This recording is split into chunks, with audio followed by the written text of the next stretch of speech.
2026 January, I took my first trip to Japan, Hokkaido. Flew alone from Urumqi, 8 hours in the air, over 5,000 kilometers away from home. And I stayed there for 2 weeks. For someone who had never even left the country before, what does Japan actually feel like? This video is basically my answer to this question. After arriving, my experience was very different from what I expected. Most people I met were polite, patient, and surprisingly warm. Another thing I noticed very quickly was the sense of order in Hokkaido. And I don't just mean rules, I mean visually too. A lot of the buildings felt carefully designed. Store signs, typography, small restaurants, even ordinary residential neighborhoods. I want to show you a short montage first. Most of these shots were taken in Sapporo, the capital of Hokkaido.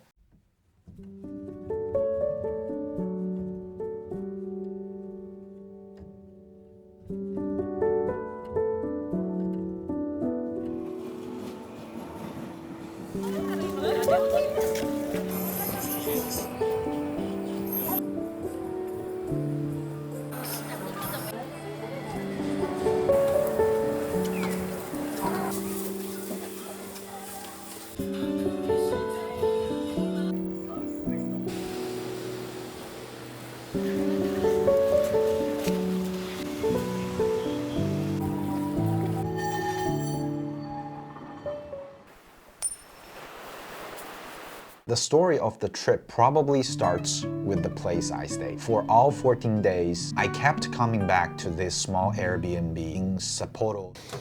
A room tour. This is my Airbnb. Okay.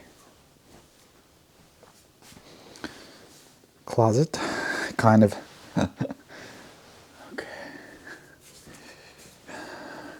This is the kitchen. All right. And this is the bathroom. Pretty nice, huh? It wasn't the most convenient location, but that was kind of intentional. I didn't want to stay right in the middle of the tourist areas. I wanted to experience the city a little more like a local person. So every day, I would walk to the subway station, take the train into the city center, and then come back again at night. And in the end, I actually loved that routine. Another thing I remember clearly was every day I had to walk almost 800 meters through this quiet residential neighborhood. And those walks became one of my favorite parts of the trip. Watching people pass by, the local parks, the elementary school nearby. None of it was spectacular, but somehow it made the city feel real to me. By the way, the local costs for 14 nights was around 6,000 RMB. Do you think it was worth it? During those 2 weeks, I visited 7 different cities across Hokkaido. And after a while, they started blending together in my mind. Of course, each place had its famous landmarks and tourist spots. But outside of that, sometimes I would just stand there, staring at the city around me, feeling strangely disconnected from it. Especially the skyscrapers. Whenever I looked at the endless rows of buildings, I kept thinking about a line from the movie The Legend of 1900. When the main character is about to leave the ship, he looks at the city and says, "In all that sprawling city, there was everything except an end." And I think I understood that feeling a little. Big cities can feel overwhelming sometimes, not because they are empty, because they contain too much. Too many people, too many stories, too much life moving at the same time. And somehow, it makes you feel very small. But strangely enough, the moments that made the trip feel meaningful to me were never really about the city itself. They were always about people, small interactions, tiny moments. I loved making eye contact with locals in Hokkaido. Even a brief smile from a stranger felt warm to me. One time in Niseko, I got completely lost trying to figure out the bus system, and I asked a few locals for help. Their English wasn't perfect, but they still tried very patiently to explain everything to me. And after they walked away, they noticed that I was still standing there looking confused at the bus stop, just to make sure that I got on the right bus. I still remember that moment very clearly. Another time, I was buying food at a 7-Eleven. A cashier, probably around her 50s, was asking if I needed chopsticks. When she said with the Japanese word for chopsticks, I smiled and repeated the pronunciation because I had just learned it. And she laughed and basically said, "What's so funny about chopsticks?" Then I awkwardly explained, "Oh, sorry, I'm a foreigner. I don't speak Japanese. I just learned a new word." And after that, she started pointing at different words around the counter, bags, chopsticks, heating service, teaching me the pronunciation one by one like a language teacher. To this day, that tiny interaction probably made me happier than most tourist attractions did. And moments like that happened again and again during the trip. Very small things, very ordinary things, but they made me feel connected to people. Even though I only stayed for 2 weeks, I came back from Japan with some surprisingly lasting habits. I started bowing my head slightly when saying thank you, saying sorry more often, paying more attention to rules, trying harder not to inconvenience other people. Maybe part of me was already like that before. So, in some ways, Japanese culture felt strangely natural to me. But at the same time, you can also feel the pressure that comes from such a rule-oriented society. Whenever I was in public, I constantly found myself observing other people's behavior. I was always worried about standing out too much as a foreigner. My approach to food during this trip was pretty random. Most of the time, I just ate whatever I happened to come across. And if a restaurant had a huge line outside, I usually give up immediately. I also don't really eat seafood. So despite being in Hokkaido, I avoided most seafood dishes completely. I did try grilled mackerel set meals and unagi rice bowls though. Still, even with all my picky eating habits, I ended up having a lot of really good food in Hokkaido. Overall, the food there suited me surprisingly well. The dishes I remember most were Jingis barbecue and charcoal grilled beef. Another thing worth mentioning is ramen. Because Hokkaido is in the colder northern part of Japan, a lot of the ramen there has rich broth, often with butter added to it. And I kept going back to it over and over again during the trip. It was exactly the kind of food you want after walking around outside in the snow all day. The rest of the time, I was honestly surviving on convenience store food from 7-Eleven. Microwave pork, cutlet, rice bowls, late night snacks, and desserts. And surprisingly, a lot of it was actually pretty good. Obviously, it's not the same as eating at a proper restaurant, but Japan's convenience stores really do live up to the hype, especially the desserts. Those were dangerous. There were a few places during those 2 weeks that left a really deep impression on me. The first one was a train ride from Shimo Furano to Takikawa. I boarded the train right around Blue Hour, just before night fully settled in. Outside, the train moved slowly through snowy forests and empty plains across Hokkaido. The train almost looked like some kind of arc drifting through the end of the world. It was only a single car train, but inside, under those dim yellow lights, everything felt strangely warm and protected. Every train window looked like a moving painting. I could have spent hours just sitting there, staring outside without thinking about anything. But the scenery actually wasn't the main reason I loved that train so much. During those 14 days, I took countless trains through different parts of Hokkaido. The views were beautiful almost everywhere. What stayed with me was the train itself. It wasn't modern at all. You could immediately tell it had been running for a very long time. Compared with the newer trains, bright, spotless, efficient, this one felt old in every possible way. The paint was worn, the surfaces were scratched, there were stains, marks, little signs of age everywhere. But somehow, those imperfections made me love it even more. It didn't feel like a machine anymore. It felt like a small museum, carrying pieces of another era. Sitting there, I kept imagining all the people who must have ridden that same train over the years, crossing these snowing fields long before I ever arrived in Hokkaido. Maybe the time had made it outdated. Maybe it no longer fit neatly into the modern world. And even so, that old train was still running steadily through the snow that night. And it was actually the last train I could take back to Sapporo that day. And for some reason, that made me happy because it means someone had continued taking care of it all these years instead of simply replacing it.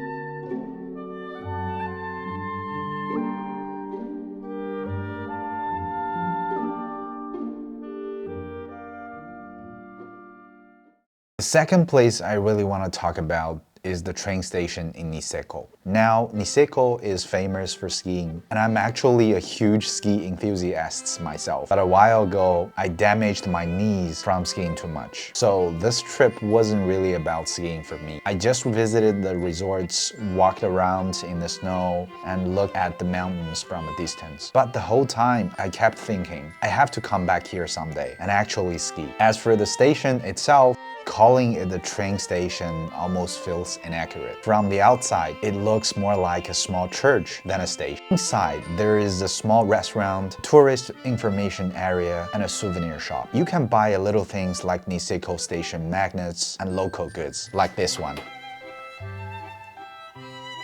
Pretty cute, huh? One of my favorite memories was just sitting there quietly, flipping through a magazine while waiting for the train.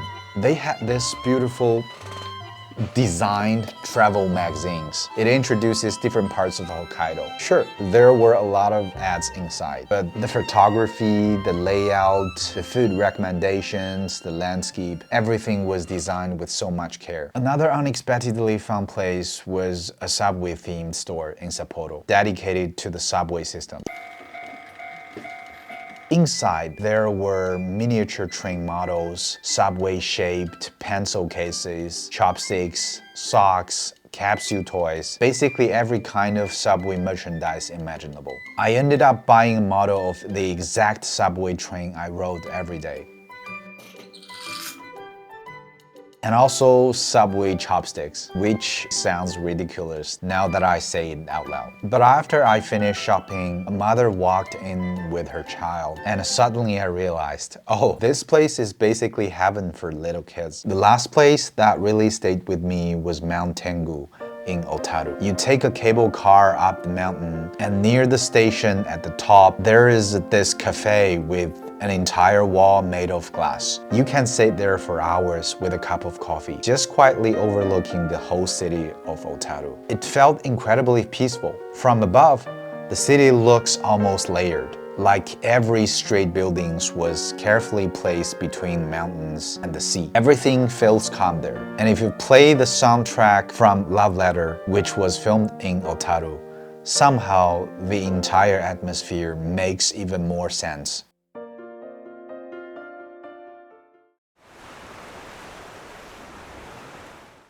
This was the first time in my life that I truly felt like I had gone abroad. And the feelings this trip left me with were completely new to me. But don't get me wrong, I'm not trying to say Japan is some perfect place. I don't think a perfect country exists. The reason this trip means so much to me is actually something very personal. A long time ago, I wanted to study in Japan. Back then, it was one of the biggest dreams I had for myself. But for a lot of reasons, it never happened. And at that age, losing that opportunity felt devastating. It was probably the first time I experienced that feeling of watching a dream collapse in front of me.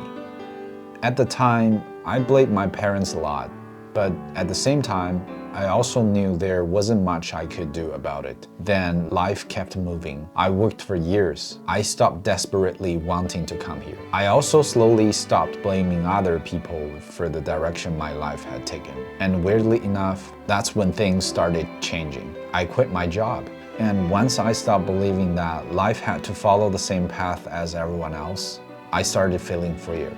Less trapped by expectations, less afraid of other people saw me. For the first time, I felt like I was making decisions for myself instead of just trying to become the version of me that other people wanted. And eventually, I made this trip happen completely on my own, financially, mentally. That's probably why this trip felt so important to me. Not because Japan itself was some kind of perfect fantasy, but because I finally fulfilled something that once felt impossible to me. Even though I'm no longer as emotionally attached to that dream as I used to be, there's still something healing about finally doing the thing your younger self once cried over. At times, this whole trip felt almost like talking to a younger version of myself across time. Like telling that younger, frustrated, hopeless version of me, it's okay, you still have time. There are still things waiting for you in this world. Just keep going. One day, you will get there. And honestly, this feeling didn't have to come from Japan specifically. Japan just happened to be the place I once wanted to reach the most. And finally getting here made me feel like maybe there are still more dreams ahead of me that I can reach to, as long as I keep trying. And if you are watching this right now and there is still something you really want to do someday, I hope you give yourself the chance to try. This 2 weeks also gave me a feeling I'd never experienced before. Most of the trip didn't actually feel beautiful in the moment. A lot of the time I was exhausted, cold, confused, completely unsure of what I was doing. Traveling alone is often much messier than it looks in videos, and this trip was no exception. But on my final night in Hokkaido, while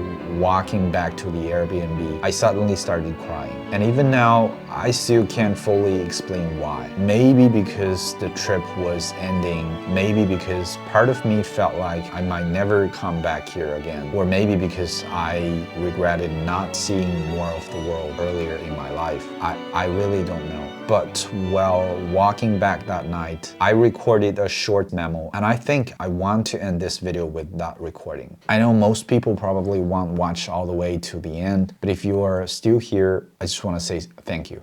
Seriously. And if this video give you anything at all, comfort, motivation, inspiration, or simply the feeling that someone out there understands you a little, then making this video was worth it for me. Before coming to Japan, I kept wondering, since there are so many videos and photos online, is there really a need for me to come here myself? But once I arrived, the answer slowly became clear.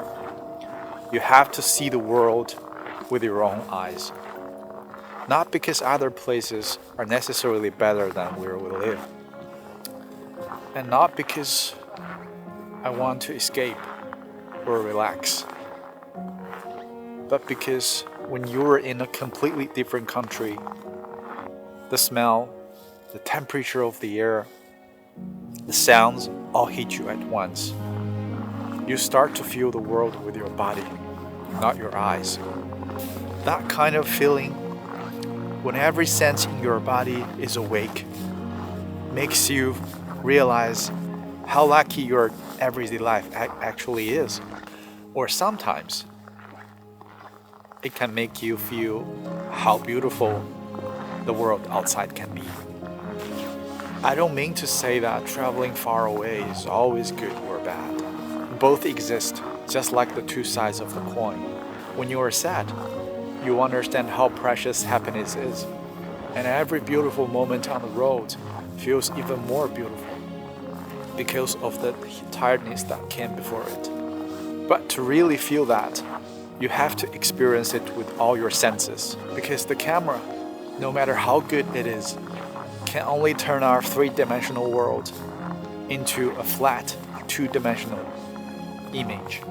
It's like looking through a small window at a perfect moment in time. But the real world outside that window is vast, messy, and unpredictable.